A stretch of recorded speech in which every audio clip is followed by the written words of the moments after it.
Welcome back. So this is the third episode in the St. John's Q playthrough franchise hockey manager.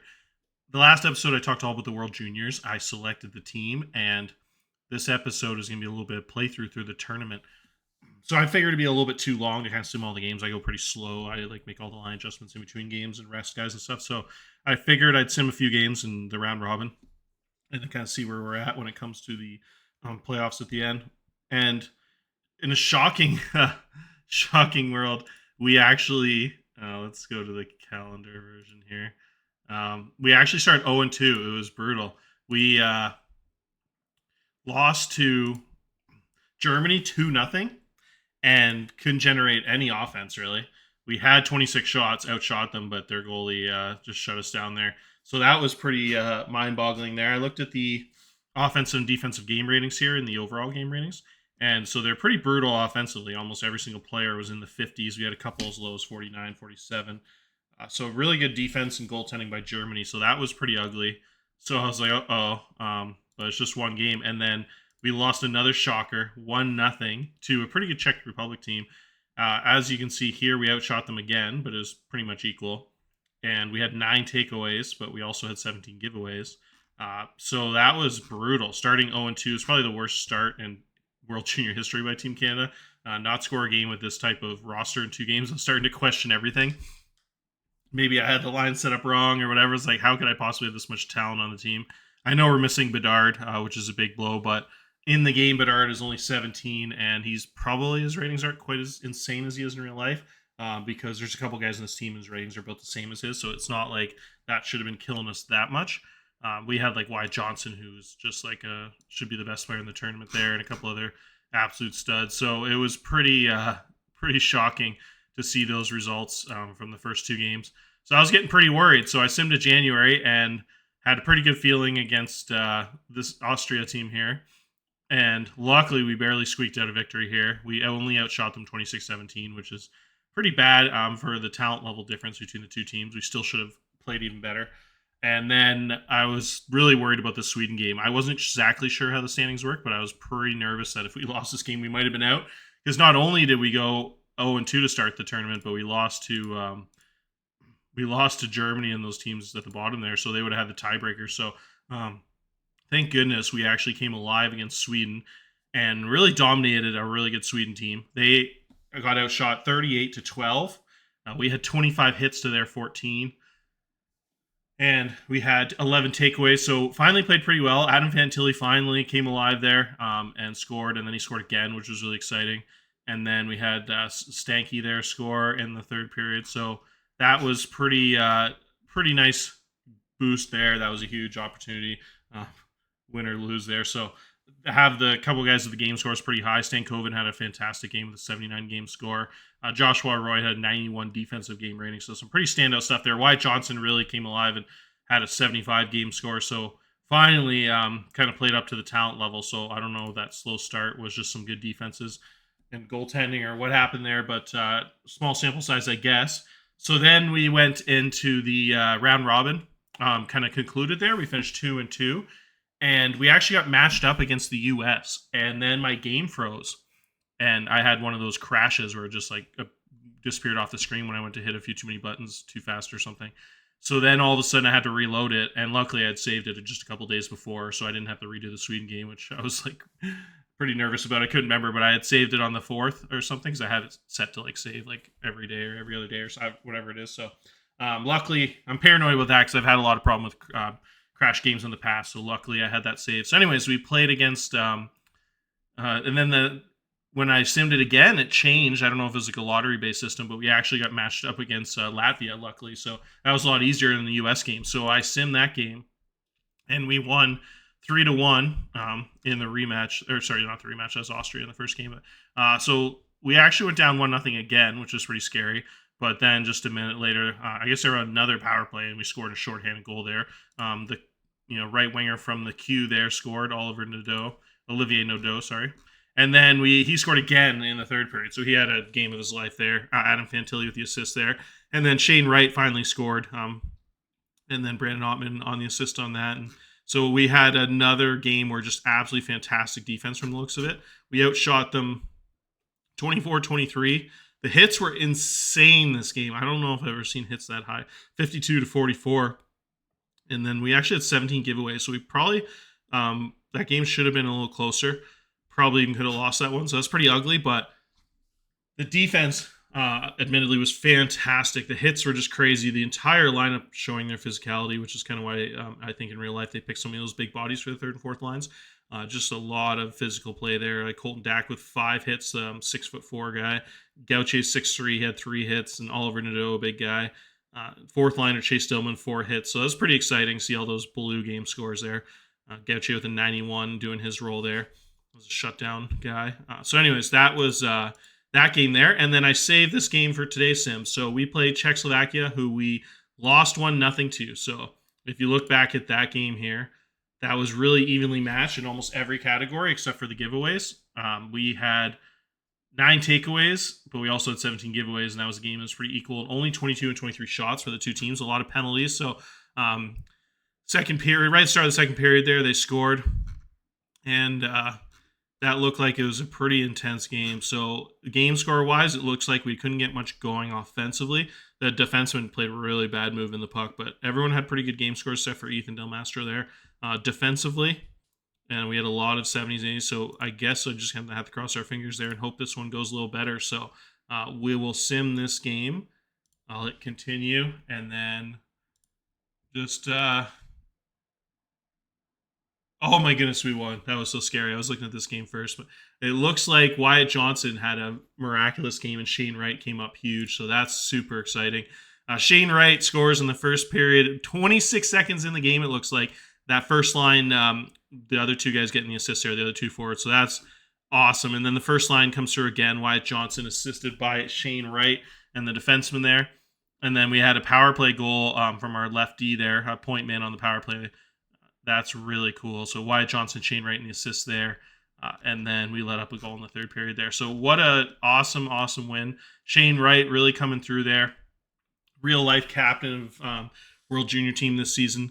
So him and Wyatt Johnson finally showing that chemistry that I was hoping to get all tournament by pairing them together. I made a kind of little bit of a risky decision to put Shane Wright on the right wing instead of center where most people would probably have him.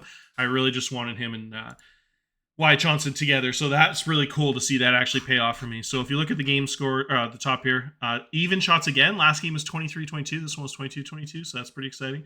The hits, they actually out hit us a little bit. The giveaways are pretty equal. The takeaways are pretty close. So another pretty close freaking game. I'm assuming that was really intense at the end after they made it 3-2 with 8 minutes in the third period there. So 12 minutes, 11.5 minutes of hockey there with a 1 goal. So I'm assuming that was pretty insane down the stretch there. So it looks like we came up pretty clutch. Another big game, Chase Stillman defensively. Another 3 hits leading the way. Ethan Del Mastro. That was the guy that had the 47 game score in the first matchup. So him coming back and having the game high 93 defensive game score is really, really exciting. And then Shane Wright and Wyatt Johnson obviously getting the high scores there for their offense. And Joshua Roy looks like he had a really, really good game. 66 and a 75 is really solid for World Juniors. So that is really cool. So actually what I think I will do here is show you guys the stats for the tournament. If we look over here, I think we can see it in this page here. Yeah, here we go. So this is the stats for the tournament. So the leading points getters, we had this guy here. He is pretty nasty. So he had about 8 points there. Plus 8 plus minus here really is way above everybody else. So an amazing tournament by the Swedish center here. He plays a little bit of left wing too. So that's a pretty cool performance out of him too. If we look down here, the leading plus minus guys, we actually had one guy above him too, the Swedish defenseman. So Sweden's team must have had a couple blowout victories to get such high scores there. The top American, Shane here, had the undersized defenseman, but he has some really good offensive ratings. The U.S. team is really nice, really young team. Don't know if I showed you their team in the last video. They went 3-0 in the group stage there. They have a couple standouts. I think I showed you Luke Hughes, but I didn't really go over a lot of the rest of the team. I noticed they have Roman Schmidt in the team. He's actually Canadian. Also, he chose to play with the Americans, though. A really, really good frame there, 6'5". They had another 6'3", 230 guy, a couple big bodies there. Seamus Casey's really highly thought of. So a lot of returners. Their team is very young. They have a lot of standout 18-year-olds. Lane Hudson, Seamus Casey, really good. This 6'5" defenseman looks like he'll be back next year. Isaac Howard, a standout left winger. He'll be back next year from the looks of it. Logan Cooley, an elite NHL guy. He got picked 3rd overall by the Coyotes last year. So he'll probably be in the NHL, not return next year because he's so good. But if he does not get signed again, he'll actually be back next tournament, which is a pretty scary proposition. And then Rutger McGorty, he's probably their most talented guy next to Logan Cooley in the entire team. An amazing shot, amazing skating, balance, stamina, speed, everything, passing, offensive read, big body, 6'1", 215. So probably the most physically talented dude on the team, unless you count those big body defensemen. But so he'll actually be back too, but he might actually stick in the NHL. He was the 14th pick. So a lot of those guys that are picks 1 to 15 stick around. Usually only the elite guys, like the top 2 or 3 picks, stick around their rookie year as an 18-year-old. And then those, usually a handful of those guys that are 1st to 15th picks make the team as 19-year-olds. Like Wyatt Johnson was the 20-something pick last year, and he stuck around the NHL his 19-year-old season. So I imagine he has a pretty good chance to stick around too. But if he returns, he'll be a force in next year's tournament too. And then Frank Nazar, another guy that's only 18, that is just incredible. Another guy who so they potentially have like 3 or 4 of the top 10 players in this tournament next year if most of these guys return, but I'd imagine at least a couple of them make the NHL, but we'll see. So yeah, just showing their potential. And then this guy too, doesn't even look like he's been drafted yet because he has a late birthday, so this is actually his draft year, so he'll probably go really high in this year's NHL draft. Actually, I think you can see that, which is really cool. I think you go to I'm trying to remember how to see that. Maybe you can't see it till after the draft, but I think you can go to the draft pool somehow in the HL here, scouting, and then so you should be able to see the watch list, and the midterm ranking hasn't come out yet, but the watch list, it shows usually the top guys. So if you sort by potential, it shows Bedard at the very top here. Like I said, he's missing out on this tournament because of an injury, but it looks like he'll probably go 1st overall. And then Fantilli is right at the top there, as you can see. Or where'd he go? Sorry, just disappeared. There it goes. Hit that button again. So yeah, you'll see Michkov right at the top here. I guess he's not in his tournament because he's in Russia. But yeah, he is an absolute beast. He has a shot going really high. And then there's a couple guys. I didn't notice how good this defenseman was for Rimouski. Wow, he's rated extremely high. Quentin Musty, he was the former 1st overall pick of the OHL draft. He's in his draft year. He went pretty high in real life. And then the other top, again, these guys are pretty low scouted. Real life, Will Smith went like in the top 5. He's a really high draft pick. A fantastic skater and offensive player. Has some really good checking and defensive ratings too. So he's a really solid all around player. And then Fantilli down here, he's probably going to go in the top 5. So pretty amazing team. This guy will probably be on the World Junior team next year when I select the roster. Oh, that's one other thing, by the way. This kind of I found pretty cool. I just put together a short list of all the top prospects for next year's World Juniors. I was really enjoying this, so I was just kind of spending a lot of time offline, spending time kind of researching the drafts and stuff, catching up on hockey because I've been focused on baseball the last little while. And so I kind of shortlisted everyone that didn't make the team this year, that's eligible for the team next year. So I'd imagine a few of these guys make the NHL, but like Bedard probably won't be available. He'll probably go 1st overall and stick in the NHL. But again, it's just a short list of most of the top talents. And it's actually up to 29 players. So even if 6 or 7 guys don't make it, this would probably be pretty much the team next year. I think I missed a few top NCAA guys and guys that really will improve from now to then. But looks like next year's team is going to be absolutely loaded too.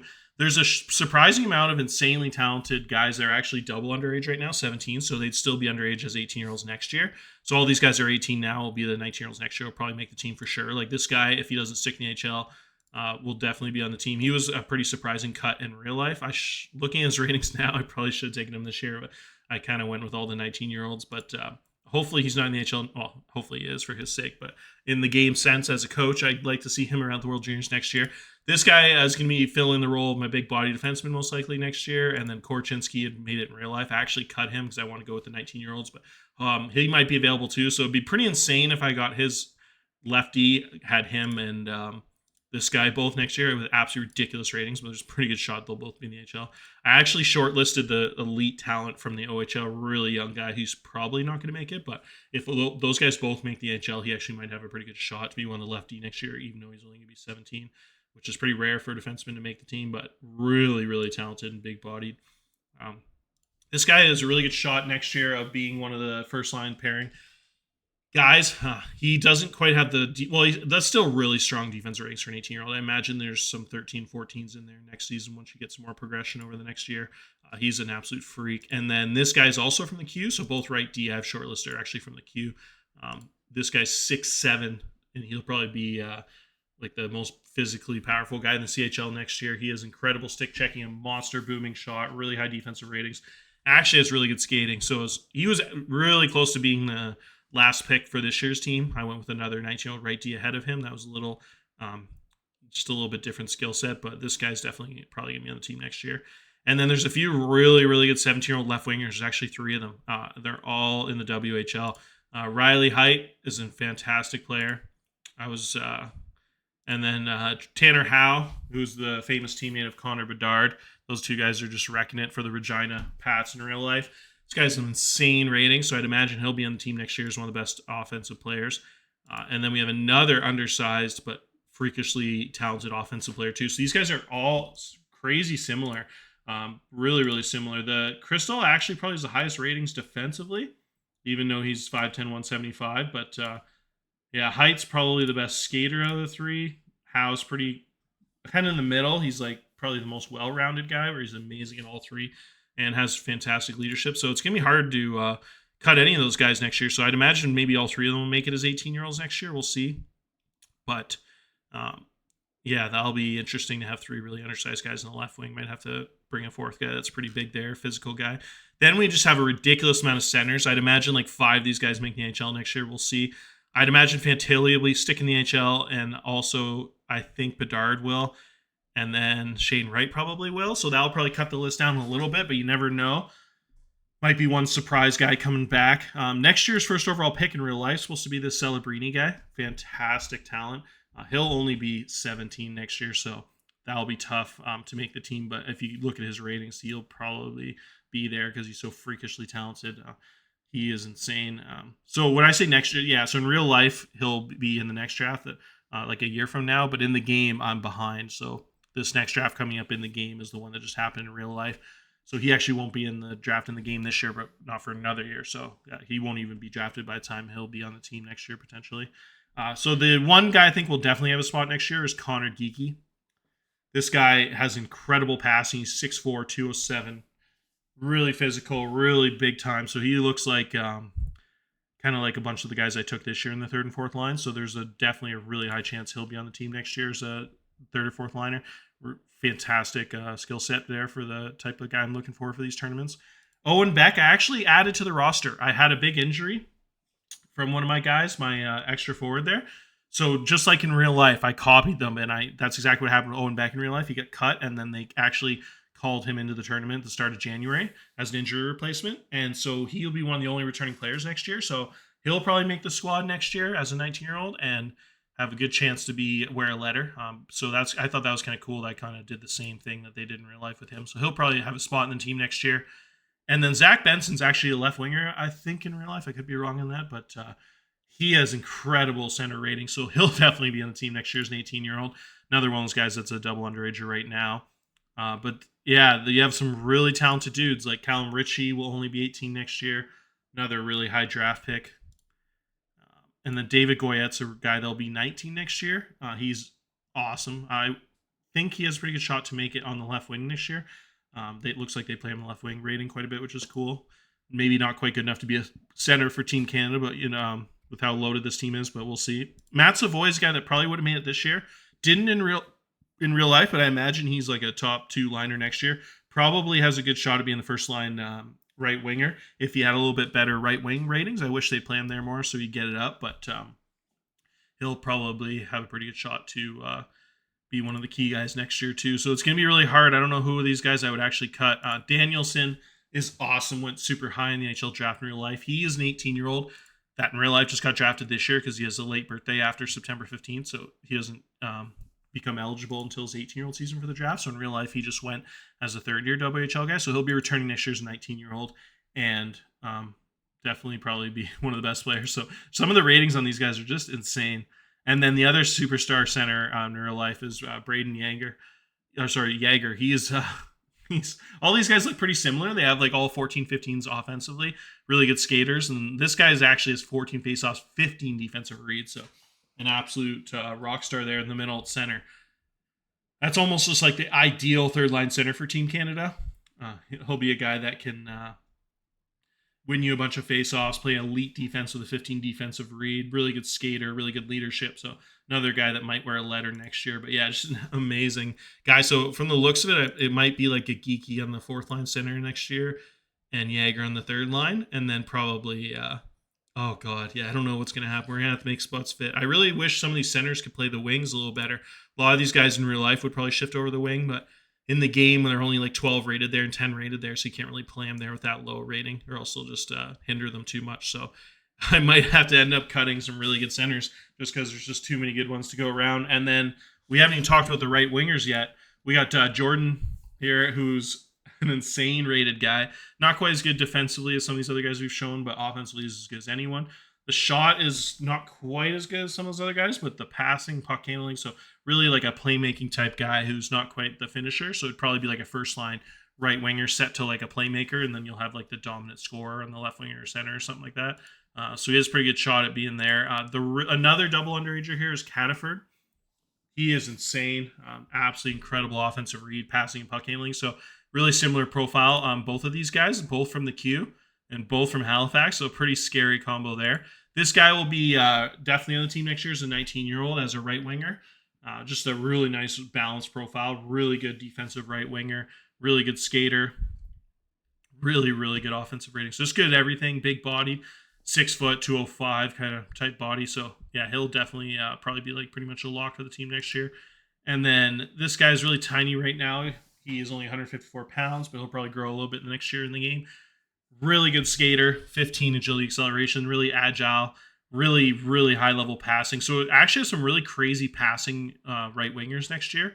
And then the superstar NCAA guy, Matthew Wood, who I actually didn't take this year, but considered it, probably would have been the best offensive right winger on the team even this year at 17. But he'll be insane next year at 18 if he doesn't stick in the HL. He's another guy that it's going to go really high in this next draft. So, yeah, that's a really loaded team for next year. And then I'll have a couple of the goalies back. I shortlisted 3 guys. I'll all be 19 next year. Ty Young will probably be the starter. He's on the team this year as a third goalie.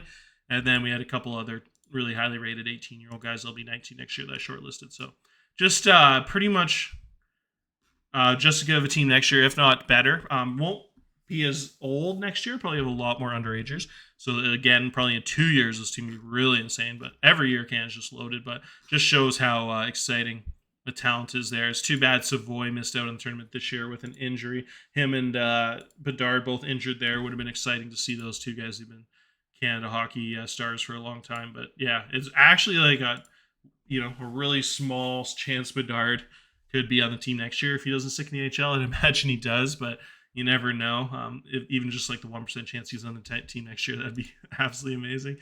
So anyways, that was a lot of random talk about that. So we'll get back to the games here. So I actually think I'll pause the video because it's kind of hard doing both the Q team and the World Juniors at the same time. So I'll pause the video and kind of do the... I might not have to, actually. Looks like I didn't... Yeah, we'll see. Let me fix this. I'll sim the game for the Q and then get back to the next World Junior game. All right, we're back. So I actually had quite a bit happen there. I simmed a day and I actually really screwed up because I forgot, or I didn't know, the trade deadline in the Q is actually earlier than the OHL. So it's actually on the 7th, and I simmed right to the 8th. So I was like, crap. But you know what? This team was pretty set up. I probably would have traded for a pretty good right D since I had a winning record. And I had a couple 16-year-olds that kind of suck playing the third D spot right now. But lesson learned. I'll just have to learn from my mistake and know for next year. And it wouldn't have been a huge change, like just a third pairing defenseman upgrade.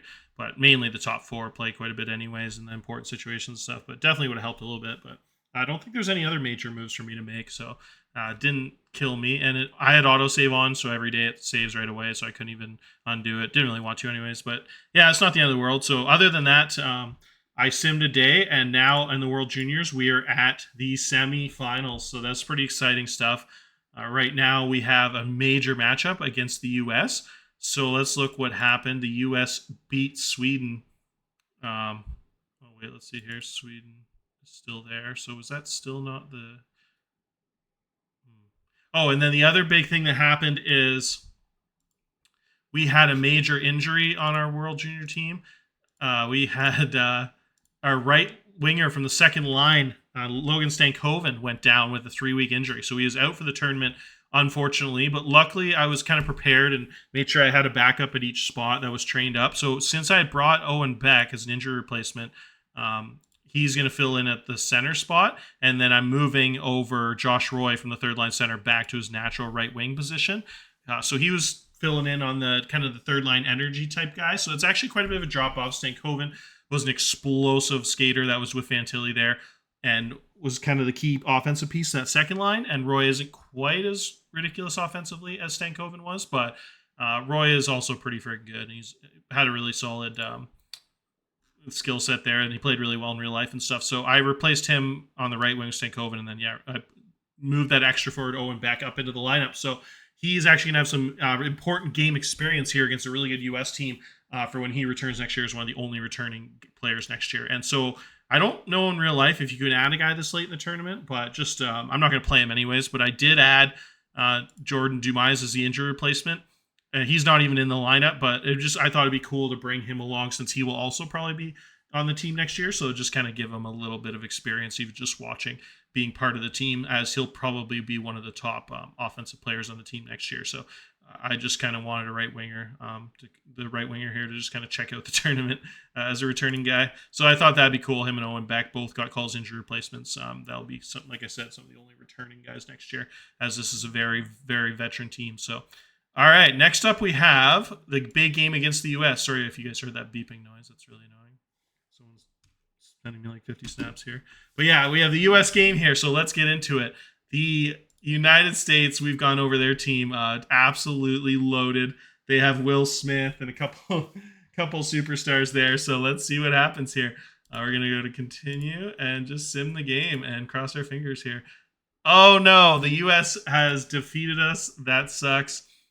Really good team. So that is actually a little bit of a butt kicking there. 42-28 shots against. So they actually had a really good offensive game. And Dylan Duke had a goal here early on, and then he had an empty netter at the end of the game. Shane Wright got a late goal to kind of bring it close to 3-1. To give us a little bit of a shot there, but it looks like the U.S. offensive game was just too strong. They just... Oh my God, I'm seeing 99s here. So defensively, Luke Hughes, one of the most talented players in the tournament, was just incredible. And then big time defense here too out of Shawnee here. And then looks like blue all across the board defensively. So it looks like they just had an incredible defensive game. And our earlier tournament problems came back to bite us. We just had a really bad game when it comes to offense for whatever reason. Really, really bad game scores here. Absolutely rocked here were Colton Datt and Adam Fantilli on that second line there. Just pitiful defensive game scores here at 39-45. So looks like the injury of Stankoven, right, it really affected us. That was the same line he was on. So unfortunately, that was a big loss. Really, it looks like we actually got Dumais in here for a couple minutes there of playtime. He played kind of crappy too, but yeah, really, really bad. No one really played well at all, except for those first line guys. Wyatt Johnson, Shane Wright, and Brandon Ottman had some pretty decent game scores, and Brandon Clark really showed out there with an 80. But yeah, for the most part, a defensive score, 78 overall. So really, really bad game there. Unfortunately, we had the veteran goalie in net. Still played pretty well. Just got bombarded with shots there. 42 shots against, or 41 there. 38 saves, 927 save percentage. So actually played pretty well there from the looks of it. So yeah, just a really bad tournament offensively. So for whatever reason, this team just couldn't seem to put the puck in the net. So I think that's it. I'm pretty sure we are eliminated now. So we will probably end the episode there. And it looks like we're going to have the U.S. first, potentially, the winner of Sweden and Czech Republic in the final.